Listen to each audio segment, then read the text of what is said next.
గత 2 రోజులుగా కురుస్తున్న భారీ వర్షాలకు నిండుకుండలా మారింది కాకతీయుల నిర్మించిన గడప సముద్రం సరస్సు.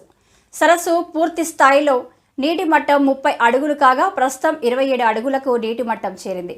బుద్ధారం, బంగపల్లి చెరువు, బాగిర్తిపేట చెరువులు మత్తళ్లు పోస్తుండడంతో గడప సముద్రం సరస్సుకు వరద ఉధృతి పెరుగుతుంది.